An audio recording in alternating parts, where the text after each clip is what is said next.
జీనత్ అమన్ ఒకప్పుడు బాలీవుడ్లో అందరికీ డ్రీమ్ గర్ల్. ఈమెపై మనసు పడని వాళ్ళు బహుశా ఎవరు ఉండరేమో. అలనాటి ఈ హీరోయిన్పై అభిషేక్ బచ్చన్ కూడా మనసు పడ్డాడంట. తనకు ఫస్ట్ క్రష్ జీనత్ అమన్ అంటూ రీసెంట్గా ఓ ఇంటర్వ్యూలో చెప్పిన అభిషేక్ బచ్చన్ అప్పట్లో జరిగిన ఓ ఇంట్రెస్టింగ్ విషయాన్ని కూడా చెప్పాడండోయ్. అప్పట్లో ఓసారి ఏకంగా తనతో పడుకుంటావా అని జీనత్ అమన్ను అడిగేశాడంట అభిషేక్. ఈ హీరో అప్పటి వయసు 5 ఏళ్లే కాబట్టి పెద్దగా సమస్య రాలేదు. అసలు ఏం జరిగిందంటే జీనత్ అమన్ అంటే బోలెడంత ఇష్టం పెంచుకున్న బుల్లి బచ్చన్ ఆమె దగ్గరకు వెళ్ళి నువ్వు ఎవరితో పడుకుంటావు అని అడిగాడంట. ఒంటరిగానే అని జీనత్ చెప్పడంతో నేను నీతో పడుకోవచ్చా అంటూ అమాయకంగా అడిగేశాడంట అభిషేక్ బచ్చన్.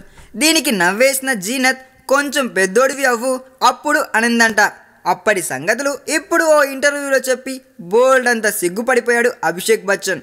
ఏమైనా ఆ వయసులోనే అలా అడిగేశాడంటే 20sలో రొమాంటిక్ యాంగిల్ని అభిషేక్ ఎరగదీసేసి ఉంటాడు కదండి. అందుకే కదా ఐశ్వర్య రాయ్ని పెళ్లి చేసుకున్నాడు. ఈ వీడియో మీకు నచ్చినట్లయితే సబ్స్క్రైబ్ చేయండి. ఫిలిమి స్టార్స్ బోలెడంత న్యూస్ బోల్డ్గా.